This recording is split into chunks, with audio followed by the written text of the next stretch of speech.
I don't know how to describe it other than like a demon type of sound. But it's silhouetted, hulking, every bit of 5.5 feet wide, 13 to 14 foot tall, pitch black. The one thing that ran through my mind when I had this encounter was I don't have a big enough gun.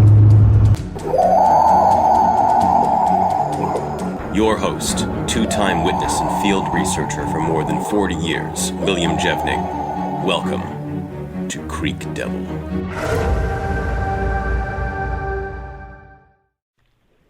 Hello everyone, welcome to Campfire Talk. This is where we sit around the fire, put our feet up with a cold drink, and let the conversation flow. Now it's just Forrest, Chuck, Tom, and myself today. Tracy and Milo are at their doctors, and David is having some issues at his house, so it'll be just the four of us today. So, Tom, you got an announcement? Yeah, absolutely. I want to say, by the way, all the shows, the campfires are great, but this one I think is one you really want to tune into and listen. This one's got some good stuff in it. And I also want to thank everybody for tuning in. I want to thank our Patreons. We've had quite a few of those. And if you really like the show, let us know. It doesn't cost you anything. Just click the like. And if you haven't subscribed already, be sure and subscribe so you know when we publish a new episode. We oftentimes do about 3 of those a week. And click the share button. Share it with your friends and people that be interested. And if you want to go the extra mile, you can do that. We have a link in the YouTube description for Patreon. And so for as little as $1 a month, you can support the show and become a Patreon member of Creek Devil. Okay, with that said, I'm going to hand the mic back over to Will. You know, on Saturday's show, we were talking, Forrest gave us an update about tracks that she found first thing that morning. And I think it's interesting. Adam, I texted him right away and told him, and because he's going to go there later in the summer, and I said, geez, it's one more thing. And he asked the question, what do you think they're doing? I said, I don't honestly know. They could be testing, and I don't know how they would figure out that your alarms are off, Forrest, unless they have been testing continually. I have no idea. Well, I didn't turn the alarms on last night because, like I told you, we had these horrible storms coming through here, and Jessica and I had already figured out that the storms were, and it seems like every night we've been having these horrible temperatures during the day. I mean, it was just absolutely wonderful. And then up a week ago, all of a sudden we just shut up and we're hitting 100. It was 109 here yesterday. 109 degrees. No thanks. With the heat index, with the heat index, if you can imagine this, at 115, which I don't understand the heat index. Pardon me, I'm not a meteorologist or anything like that, but I figure if the heat index says 115, then really, isn't it 115? Because they always go, it feels like 115 out here. Right. Well, yeah, that's pretty damn hot if you ask me. Right. And if the heat index says it's 115, then isn't it really 115? But I obviously didn't major in meteorology, so I guess I'll just stick with anthropology. I have enough problems with that. But anyway, so. You know, I always wonder about that too. It's like if they say, okay, the heat index is what it feels like. Well, who cares what it feels like? That's subjective, right? To person to person. You know, just tell us what the damn temperature is. Yeah. Well, I was looking at I have a digital temperature gauge outside, and, we don't have it posted in the sun. And, you guys remember last summer when we had all these horrible temperatures. Only problem is we never had any rain. We went for 3 months and it was like 100 degrees and there was no rain. Now we're having, every night we're having these horrible storms come in, and I'm not complaining about the rain. We just could do without the softball-sized hail. And Chuck, I mean, you even told me that in southeast Oklahoma, I don't mean to get off the subject here, but southeast Oklahoma had grapefruit-sized hail. I mean, holy cow. Some people have no concept what we go through here in Texas and Oklahoma to live here. and we love our states. So, I mean, as far as I'm concerned, Texas is God's country. So, how's the humidity though, anyway, with all that moisture? No. It's Oklahoma. It's Oklahoma. Oh, no. I mean, I always sing that song for you. Oklahoma, where the winds come sweeping through the pool. Where they sweep you. How's the humidity right now, though, compared to normal? Well, it's higher than normal.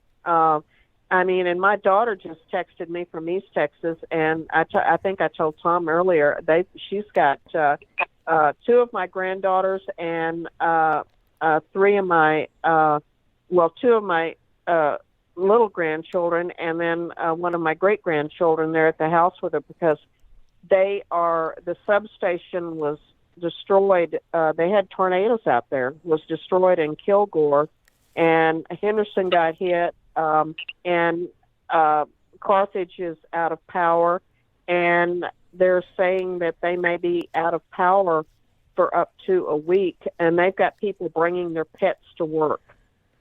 Oh, wow. They're allowing them to bring their pets to work rather than leave them in their homes. Yeah. I wonder how it's affecting these creatures. That's how bad it is. Huh? Yeah, I wonder how it's affecting these creatures. I'll tell you. Well, I don't know. I mean, most of your primates, all live in tropical areas. I mean, let's face it. Granted, some of them live in sub-Saharan regions, like the baboons and such, but your great apes all live in tropical regions, and so they seem to be quite well. And they have a lot of hair on their body, so it's not like we don't have that. So that doesn't seem to bother them. So I mean, I would think that my guys are probably sitting out under the cedar trees right now, laughing at me. But I don't know. Maybe that's the reason they're testing the door all the time. They want to come in with where the AC is. I don't know, but I wonder if I'm not sharing. I wonder if they're reacting differently because maybe your behavior is different with the storms. Taking advantage of that. Well, I mean, I'm saying. Well, it's very possible, but I'm staying in more, right. And so is Jessica. I mean, we go out do our thing, and then we're in the house, and even the cats don't even want to be out. The ones that stay in the house all the time are like, no, we'll think twice about going out. No, I don't think so, not today. And all the other cats are like, they're ready to come in to their cat house come 7:30, 8 o'clock. They don't even want to wait till later. But I told you guys how it was yesterday afternoon. I mean, we got slammed, and then and when I came home, I realized that my power had been out because it was actually hot inside the trailer. And Jessica and I decided to go into town to get something to eat, and there was nobody on the road, and there was nobody in town. So I think all the storms had driven everybody into their homes. So, but my power had obviously gone out for a while. So anyway, but what I found strange, and I told Tom that it kind of bothered me, was that night here 4 nights ago when I went out and put the cats up, and I didn't take the key with me, and frankly, it was because I had already showered and put my jammies on, and I just walked out there. I mean, there's nobody's going to see me out here. I live way off the road, so it's not like anybody's going to see me. And I go out there to put my cats up, and I forgot to take the key because the key, the lock on it has to be manually locked with a key. And in between that time, in 10 minutes time, that they open that, or I shouldn't say they. I should clarify that. Somebody opened that door in that short a period of time. And in 10 minutes time, literally. And at that point, and every time, you remember what I told you was I came in the house. I looked at the cats and I said, you know what? And the thing about it too was that was really disturbing was that childproof gate that was there that I have up there to keep my dog from going in the cat house, because when I open it up, it actually, I have 2 latches on the back of the door, and it fastens up next to the building. And it's designed that way so if it gets windy outside, you don't have the door flopping or anything. And so latch that, and then I set up that gate, the childproof gate, so that the dog doesn't go in there. And it's got a little small, I don't know whether you call it a doggy door or a cat door. I call it my cat door. That's in the middle of that gate that you open up. You have to manually open it up and go in.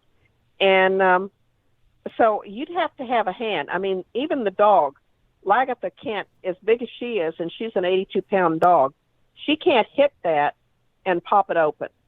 The latch is on the very top of it, and that was opened to the inside of the cat house.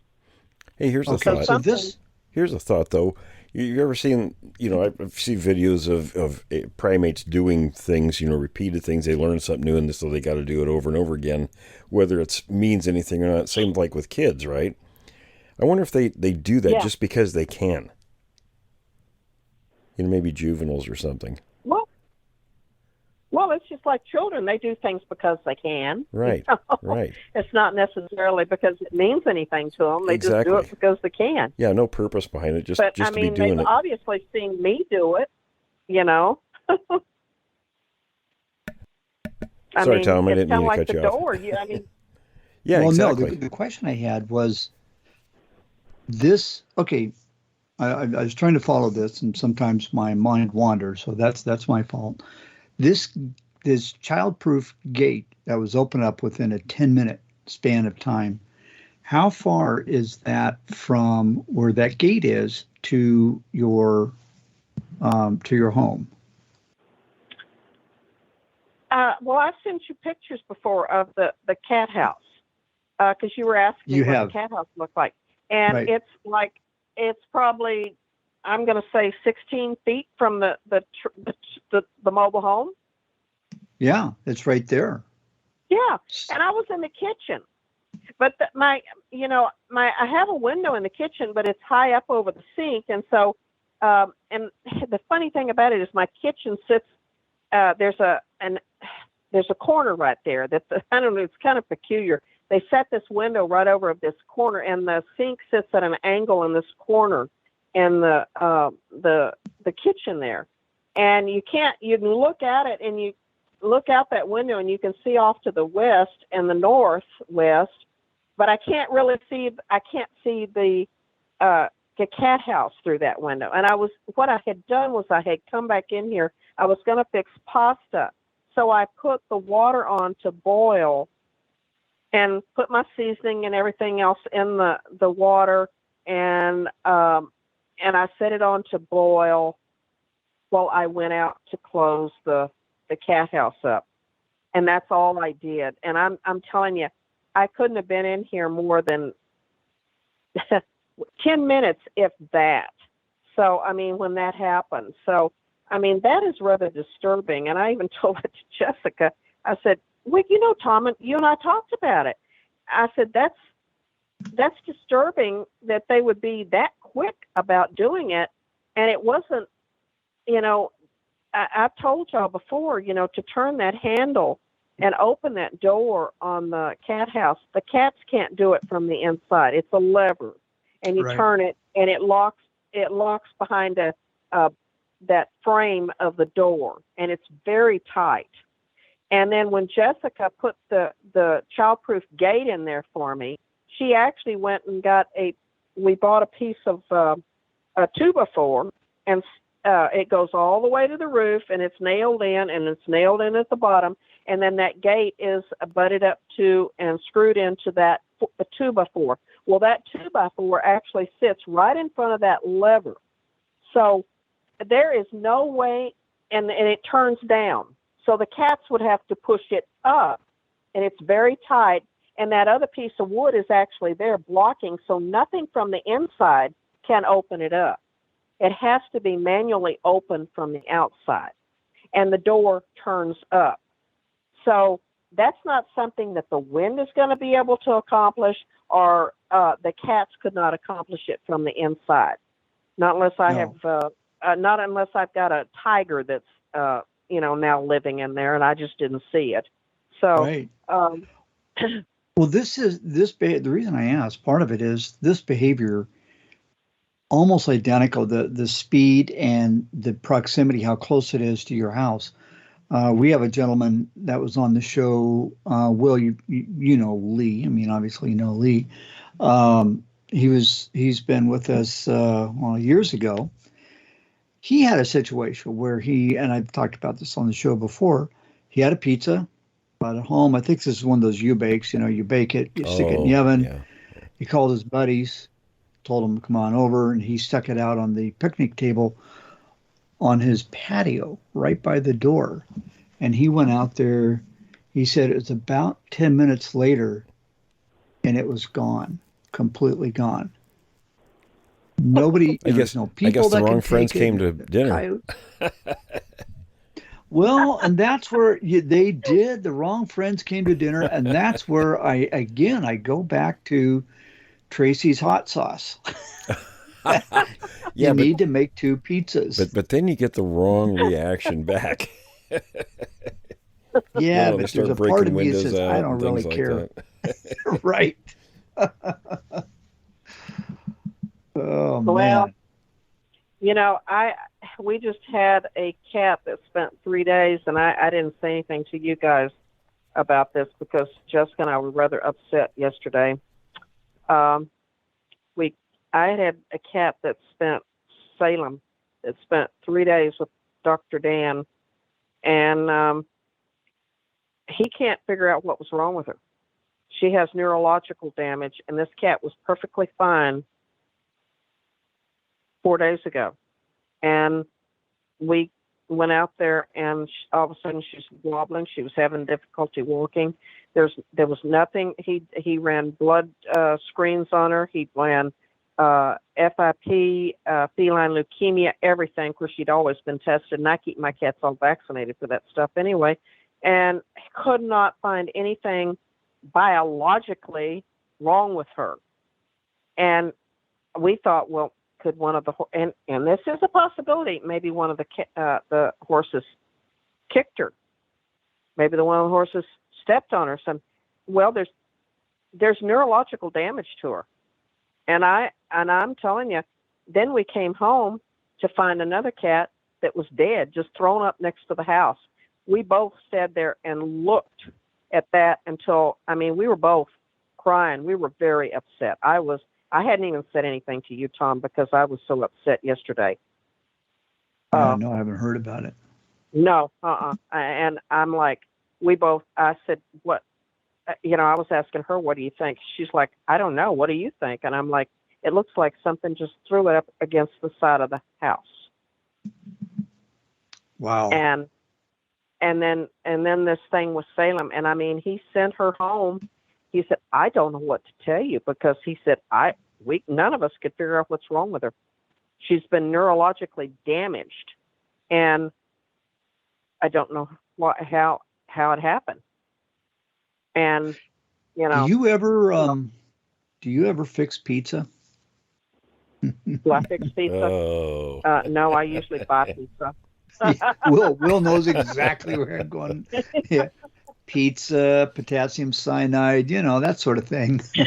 Well, I tell you what, I thought of a lot of things, and I think I also told you too that I had a conversation with somebody that is near and dear to my heart and about these things. And I told him that if I called him at 2:00 in the morning or 3:00 in the morning, telling him that to meet me at the office, and he agreed that he would, and he didn't laugh.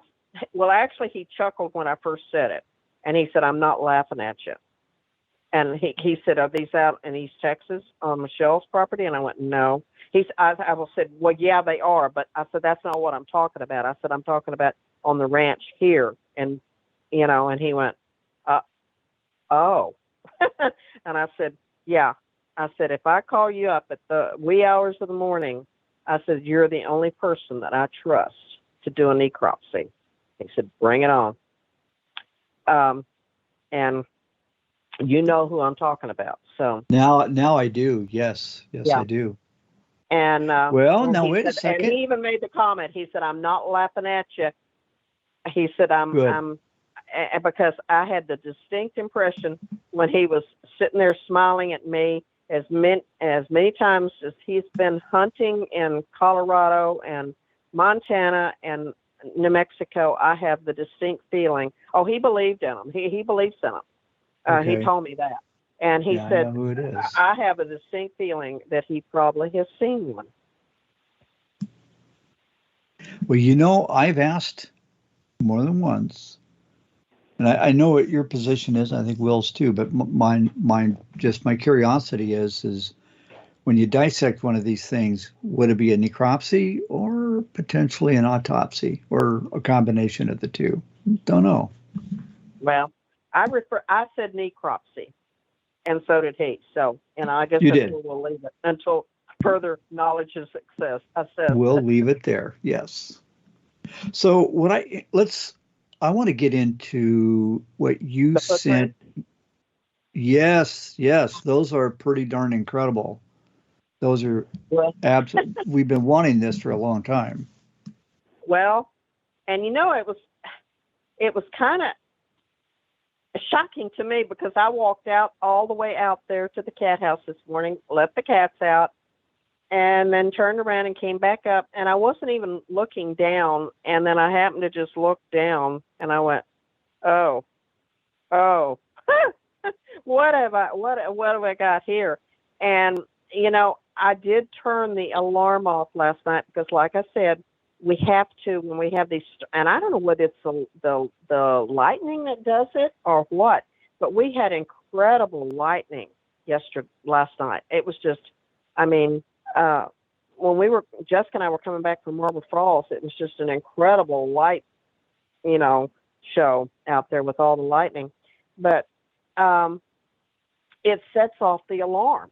I mean, just every time it would lightning, the alarm would go off. So we finally just turned the thing off, and it stormed from about 1 o'clock till I don't really know when it quit, except that I had gotten up at 5 o'clock this morning, and it was no longer raining, and so I went out and let the cats out between 7:30 and 8. I didn't really pay a whole lot of attention to the clock. So somewhere in that short period of time, those footprints appeared. And I looked down, and there was two of them that were smaller, like 8 to 9 inches, that were just clear as a bell. Now, you saw that one. And I had to laugh because when I waited till Jessica got up because she's got an iPhone and I wanted her to take the pictures, and she followed me out. And I walked on the grass and I thought she was following me. She wasn't. She was coming down the path. She didn't realize, and I said, "Oh no, you gotta stop." And then I looked down and I went, "Oh no!" And she was standing right on top of the first set. And then she was kind of like, "Oh my God, I ruined it," and she did, and because she had boots on. Treaded boots, and it completely destroyed that first one. And then the second one is the one that I sent you that's the shorter one, and you can see that is really, really clear. You can see, yeah. And then the third one is the bigger one. So, I mean, Tom and Will, and Chuck, I saw those things. And Chuck, you remember what I told you? I looked up. I was looking around the yard because I thought, oh my God, this has not been that long, Right. And could they still be in my yard? And, They are. They're watching you. And I hightailed it for the door. Of course, you remember it was only like 2 days ago when we were talking about putting something on the ground like flour or something like that to catch tracks, because I felt by all the events that have been happening around your place that they're coming up close. And yeah, that was the next day after they'd opened that door out there. Remember, because you said, "Oh, you need to put flour down." Yeah. Of course, I did. did. That didn't work. No, No, didn't have a thing, guys. Nothing. But then you get the tracks the next day. Well, 2 days later. Yeah. Yeah, 2 days later. So they got to be watching. And Jessica said when y'all were having a hard time getting home, and she had paused because she said she'd heard the conversation, and she says, I'm going after tonight. And because she's got some kind of a special deal on her iPhone that actually, and y'all probably know what it is, that works real good at night. And it actually heightens the picture. I don't have that. It just looks like a black blob on my phone. The Android just doesn't work as well. So she's going to go out there and she's going to take a picture of those cedars so that you can get an idea of how black it is out there at night under those cedars. No, that'd be great to get that. One thing, if we're talking about cameras, I just want to point out when people take pictures, when you take pictures, Jessica, me, Will, anybody, you're taking a picture with a camera that essentially has one eyeball, okay? And that's what it uses. So it sees the world in 2 dimensions. Even if you take a picture of, 3-dimensional, forest or neighborhood or whatever, it's still in 2 dimensions. You and I and all of us with 2 eyes, when you look at something, we're seeing it stereoscopically with 2 eyes. And that's why footprints, so many times people take a picture and they go, what? Yeah, this is the picture, but it looks so much different when you're looking at it.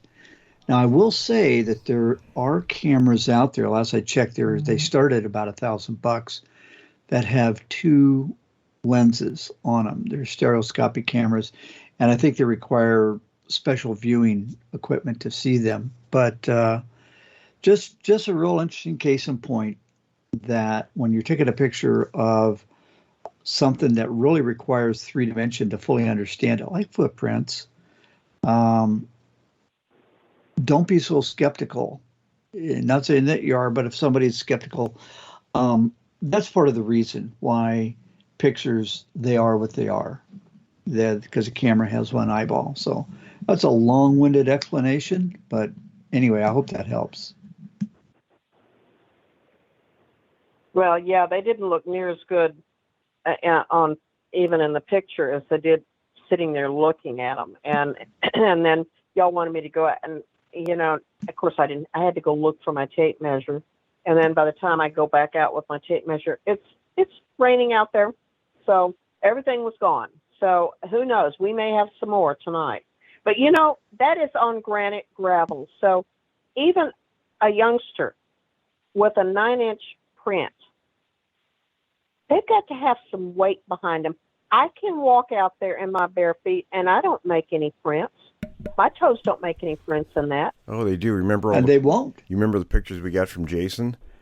They were roughly the same size, and he's a 200-pound guy and barely made a marking in the soil there, and those tracks were a couple inches deep in that material. And I've seen that here in Oregon. Will, you remember the area that, one of the areas that we went with the team, probably 30 or 40 miles from our regular area. And we went up there, and Kurt found it. The guy's good at finding stuff. 17-inch footprint in compacted soil that has rocks or a little bit of the, some of the road, the material, the 3/4 minus or whatever they use in the road bed.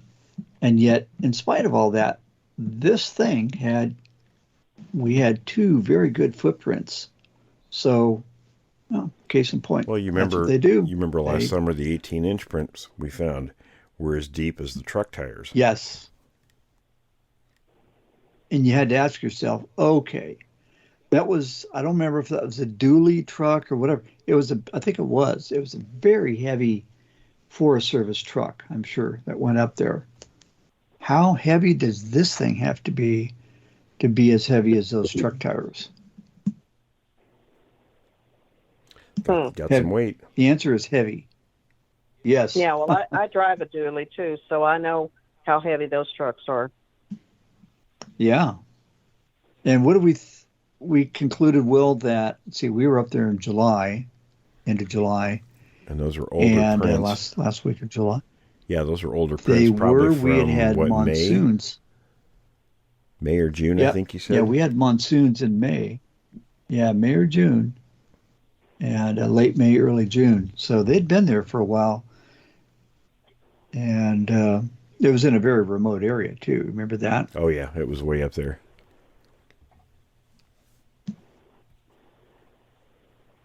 Well, you know what disturbs me, guys, and I think I threw this out to you, Tom, and I know Chuck and I actually the other night were talking about this.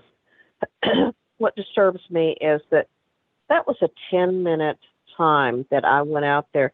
Now, granted, Chuck said he thinks it's just juveniles. Well, obviously, from the size of that one print, we've got a juvie out there. We know we've got a juvie out there because Jessica and I saw the juvenile in the middle of the road. But here's what disturbs me. 10 minutes passed. 10 minutes elapsed in the time that it took me to come in the house, put the water, measure the water out, put it on to boil, and then go back out and lock it up. Now, granted, it might be juvies messing around with me, but what if it's not? Why? I told you this, Tom. Am I being baited? Well, we were wondering that. We were wondering if you're being targeted for some reason.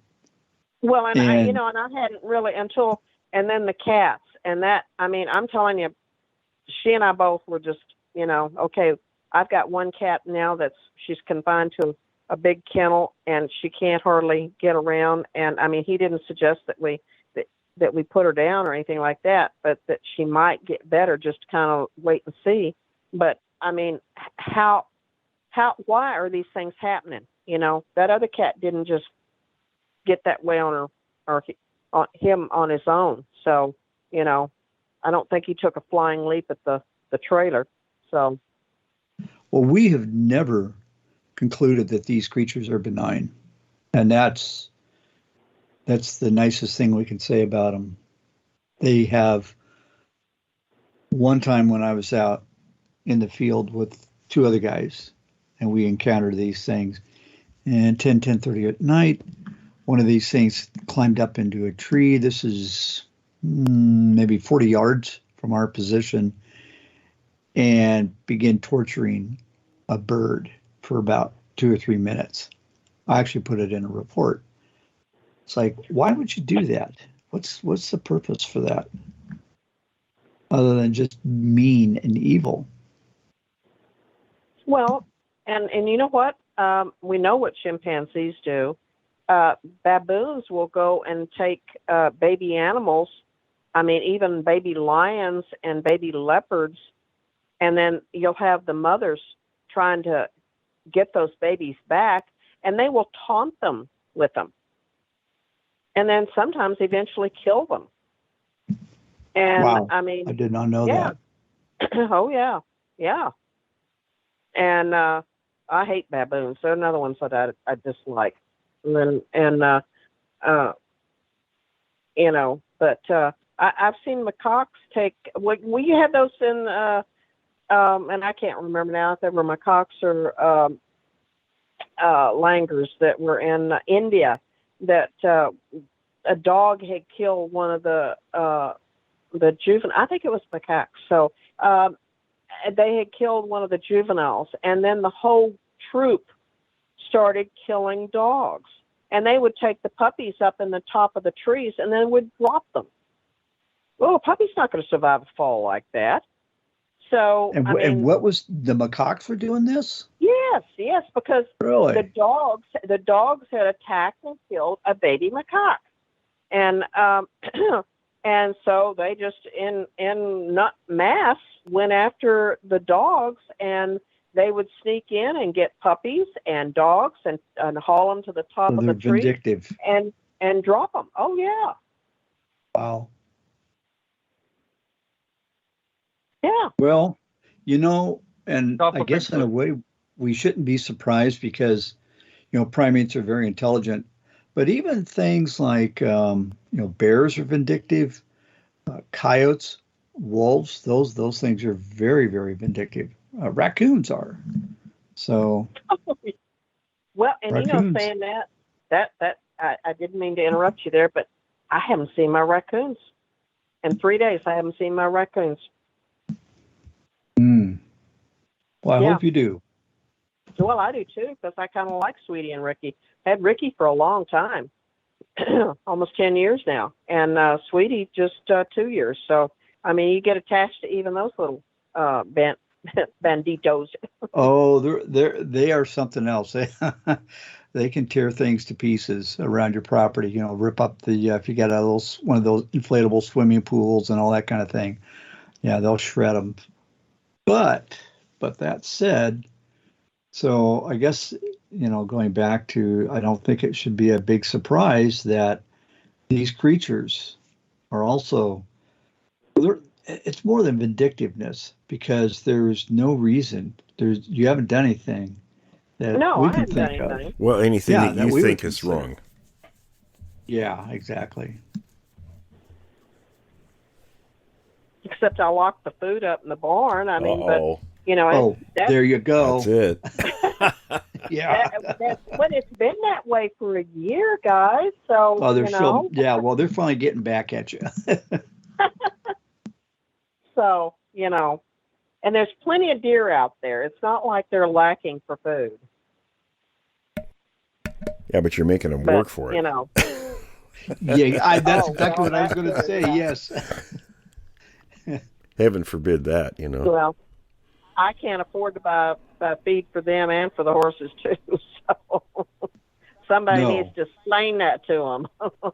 We'll get up here and use your Bigfoot conversation. That's right. Look, guys, you got to change your behaviors. This is how it is. Well, you know, that's kind of like explaining to a chimpanzee that their behavior's bad. They just give you the middle finger and then show you their canines. Right. Mm-hmm. Well, and that was, again, you know, we've talked about Lee's little episode on the Oregon coast, but he went over there to help a family. And he goes into the forest. And you remember that story, Will? And then he gets surrounded by these things, or they're coming in on him anyway. He's like a number of people that I've been in contact with over the years. You know, you talk to them, you know, you educate them, tell them the do's and don'ts, and then what do? They go out and do the exact thing that you said not to do. So when it comes back on you, it's on you. If I tell you not to do something or not to do it, and you go against the advice, that's on you. Did you ever advise him that what he should do is go out into the forest, find a whole bunch of deadfall trees, climb underneath them in the afternoon? In fact, you know, okay. He used to call me after he'd do some bonehead thing, you know, and you could tell that he was sheepish about it, and you know, he wasn't a very sheepish guy at all, real overly type A type guy, right? And the first thing he'd say when he called me, he says, he'd kind of be in a low voice, "You're going to call me a dumbass." I knew right away when he prefaced the call with that where it was going. And I say, yes, and then he's telling me, he told me, Tom, what you need to do is, and he very authoritatively, you know, you need to go out and you need to get a heavy jacket on and climb underneath and spend hours under there until about 2 or 3 in the morning. And then they're going to come looking for you. And I'm like, I am not going to do any such thing. Oh, well, you're just a wimp and you're a chicken. But you know what? He never did that. Yeah. So he's giving you advice on something he didn't do or wouldn't do. Mm-hmm. So I'm like, well, hop to it, buddy. Did he tell you had a shirt that said the bait on it by chance? And I remember that one time he got surrounded by him. He's firing the shotgun in the air while he's trying to get the heck out of Dodge. Gets into his truck and he parks into the parking lot of Fred Meyer underneath one of those, you know, those bright parking lot lights. I know exactly where it was.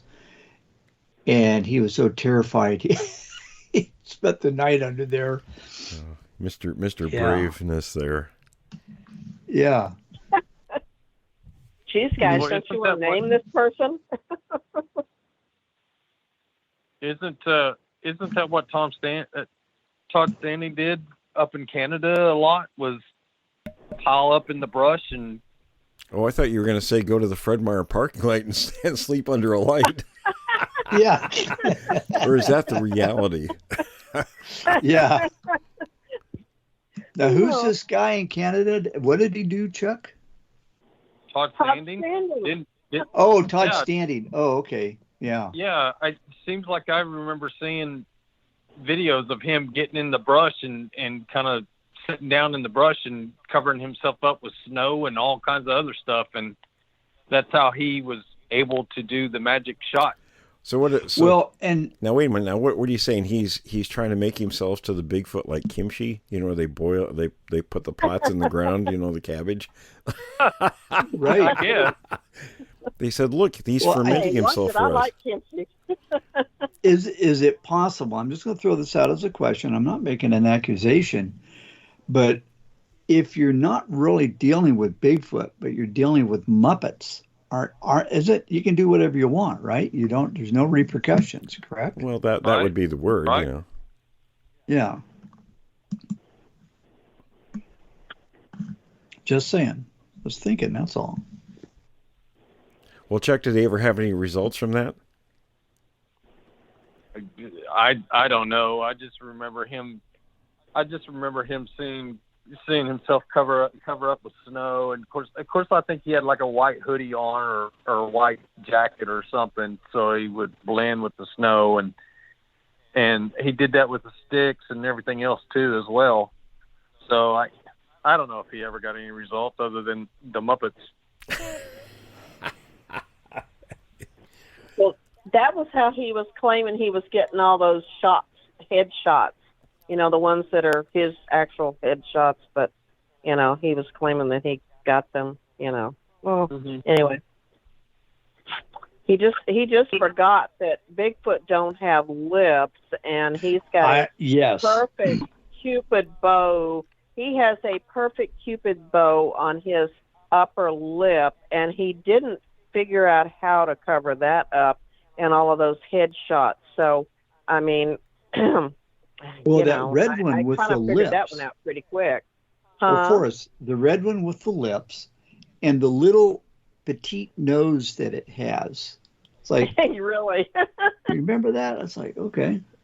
Okay. Yeah. Maybe right. maybe they're different up in Canada. Are you I don't talking know. I about the could be one wrong. that kind of vaguely resembles Michael Jackson? Well, it certainly looked like a Muppet. It, you know, once you have that thought in your head, you can't get it out when you see these things. So, yeah. Well, even the blonde one, I mean, it didn't look right. The one that was his face, you mean? It had golden hair on it. Yeah. Didn't look right. Of course, you know, we'll all probably be banished to the off of YouTube tomorrow after. Oh my God, we were talking bad about. Well, Outstanding. it's just speculation. Oh yeah, yeah. Just questions. Speculation. That's all it is. Yeah, we're just speculating that maybe that might be the situation. That's right. Well, maybe we I don't shouldn't know. have brought that topic. What's that, Chuck?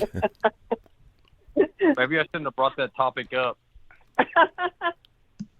Well, we can simply say that we weren't there. That's all. That's right. That is true. Nor would we want to be. No.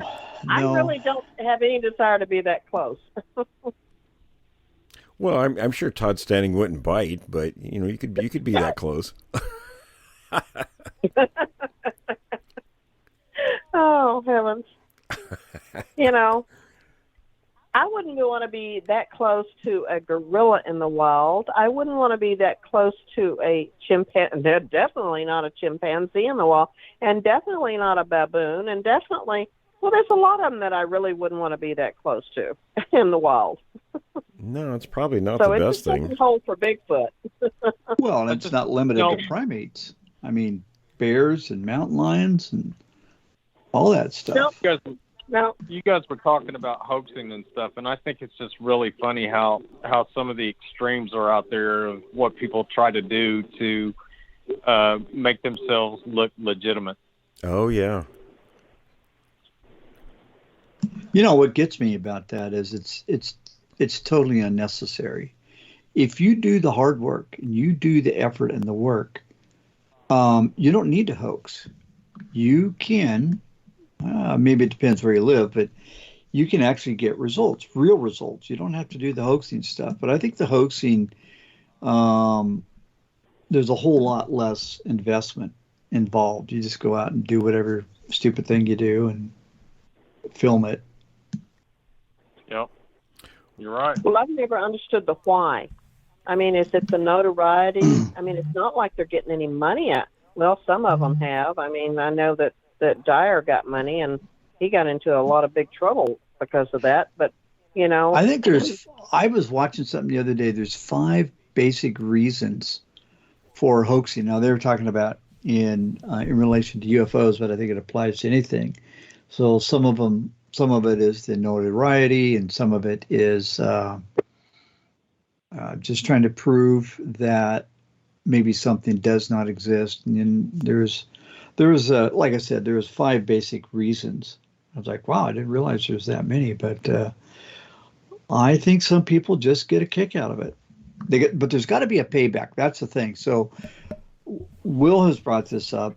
When you find evidence deep into the national forest, deep into the wilderness areas where nobody's around, that's not a hoax. That's seriously not a hoax, because there's no payback. Well, you remember, and I go back to those 18-inch tracks we found last July. That was so far in the middle of nowhere, and and that road was one that was not drivable, so you couldn't get in there unless you were going in on foot. And there was there was really no reason to be up in there. So yeah, if you're going to fake something, you know, how in the world, what for? They didn't look fake. What for? I mean, yeah. Who's going to see them? I mean, it's kind of a, wasted effort, if you ask me. Well, you'd have to specifically know somebody was going to stumble across it. Exactly. The only footprint hoaxes that I'm aware of, and I don't really look into the hoaxes that much, so there may be stuff out there that I don't know about, but is the Northern California, where who was it? Ray Wallace. Ray Wallace, yes. And he actually, I thought he had a purpose for it, which wasn't entirely hoaxing, but he wanted to say, hey, this is a hoax because they needed the workers to get their job done. And some people were leaving because they were afraid by seeing all these big, I don't know if that's it or not. People say that, but, having known, Dehinden and all them guys, I think the real reason was he was ticked off because they kind of pushed him out of the limelight. Him and Bob Titmus were doing a lot of, work in the area, and he wasn't there a whole bunch. I mean, it wasn't, I don't recall any of the workers leaving because there were footprints being found up there. It was because he was in that, and then when Green and Hinden come in there, he kind of got pushed out of the way. So then he decided to, what do they call it? He was kind of a spoiled sport, so to speak. He wanted to come in there and just debunk the whole thing, since he couldn't be part of it. Nobody was going to be part of it. Sour grapes, exactly. Yeah. That's what I think it was.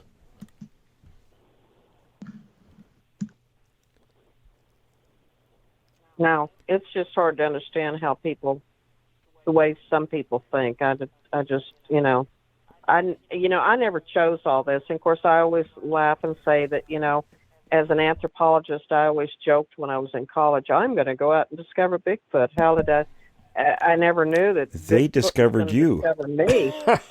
So, and you know what? There's times I wish the heck they hadn't. I can agree with that. I know fully what you mean.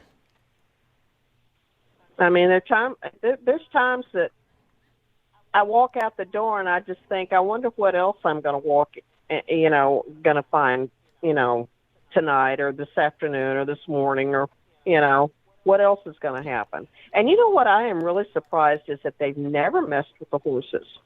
They've never messed with the horses.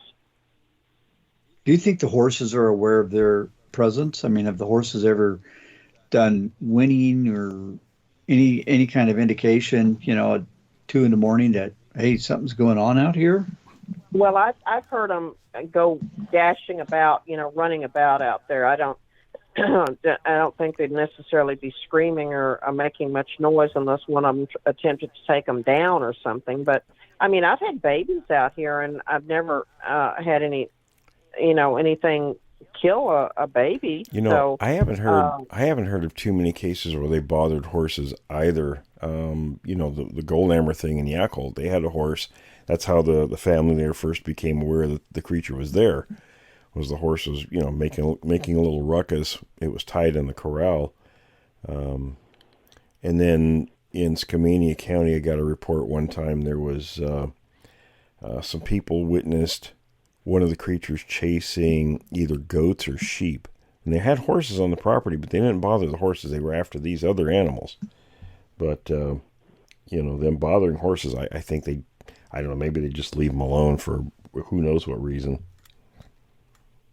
Well, I know that I knew a guy years ago that had horses, and they also kept a couple of mules around. And he said, hey, if something comes in harassing the horses and they get by one of those mules, it's going to end up in the next county. You get behind a mule, and Forrest, is that pretty accurate? Yes, it is. And I mean, actually, the ranches around here, it's true about donkeys too. And donkeys aren't big, but they put donkeys out with their sheep and goats because they keep they will stomp a mud hole in a coyote. Yeah. They do that here in Oklahoma too. A lot of the farmers and ranchers have donkeys or mules. Yeah. And then if they get a hold of the coyote, Forrest, you've told me this, they bite. They will bite them good and hard. Yeah, and they will throw them too. I even had a horse that I had to watch him. He's been deceased now for about 5 or 6 years now, but it was a stallion that I had, an older stallion that I'm telling you what, you had to watch him. I had a black cat that used to stay down at the barn all the time, and he'd go meandering through his paddock all the time, and I'm like, oh, Johnny, don't be doing that. Don't be doing that. And then one day, out of the clear blue, here comes Shorty out of his stall, just making a beeline straight for that cat, Johnny. And he grabbed that cat by the back of the neck, and he must have thrown him 30 feet. And that was how far he threw him. He threw him up in the air about another 15 or 20 feet. And that cat, I watched that cat go sailing, and I just knew that when that cat landed, he was going to be dead. And you know what? Johnny got up. He kind of shook himself off and just walked right into the barn like nothing had happened. But you know what? I never saw him go back in Shorty's paddock again. Got the message across, huh?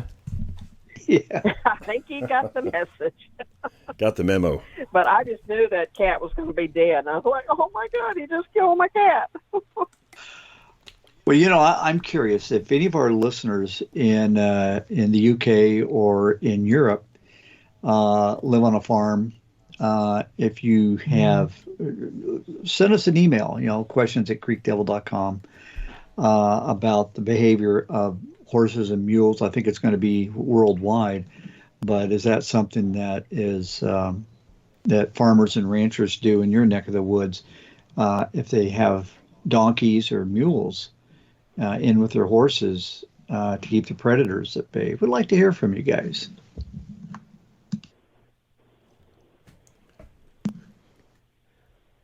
Yeah, I think my horses, if Bigfoot tried messing with them, that horses are pretty self-reliant as far as kicking. I mean, they pack a powerful punch. I mean, many a person has been killed by a horse, kicking them in the head or elsewhere. So, which kind of takes us to the mane braiding thing. Oh God! Don't even get me started on that. We don't want to go into that. Yeah, Yeah, let me tell you what ranchers, and it's long been known that this happens. I have mares, and we periodically have to go out there and just cut their manes down because I don't let them. I let them grow, and when we're not grooming them, they're just being bred all the time. Now, when they're being shown, it's an entirely different situation. But they're just out in the pasture. I let their manes grow. Well, they develop what we call witches' braids, and it looks like somebody went out there and just braided their mane. Not real good, but you can see it looks like their manes got braided. And Bigfoot didn't do it. Bigfoot didn't hold my mare down and put braids in her mane. Neither did they attempt to rape my mares. I would hate to think what a male Bigfoot would look like after attempting to do that to one of my mares. So he probably wouldn't be walking right for a while. So anyway, that's all I have to say about that subject. And that was only part of that whole thing too. So, what was the theory about, now we're talking 3 creatures, like the horse wouldn't be aware of the approach of 3 of these creatures, and it would just stand there and, 2 of them would hold it down while the other one was raping the unsuspecting animal while it was getting its mane braided. Well, I think they said that they were braiding the mane because that was something to help them assist them in holding the horse. So you got to have a horse stand still long enough for it to be the mane to be braided by. And I can't imagine that a horse is going to stand there while this strange looking animal to them is attempting to braid their mane. Right. So, yeah, it's not not exactly much less do anything else to them. not exactly into that kind of grooming of its mane. So, well, guys, right. I think we can wrap this session on that one. Oh, heavens. All right, folks. Well, listen, thanks for stopping by, and join us next time. Thanks for listening to this episode of Creek Devil. If you or anyone you know has had an encounter with these creatures, please contact us at williamjevning@yahoo.com. That's William, Jevning, @yahoo.com. All communication is confidential. Join us for another program next week. And until then, keep your eyes open out there.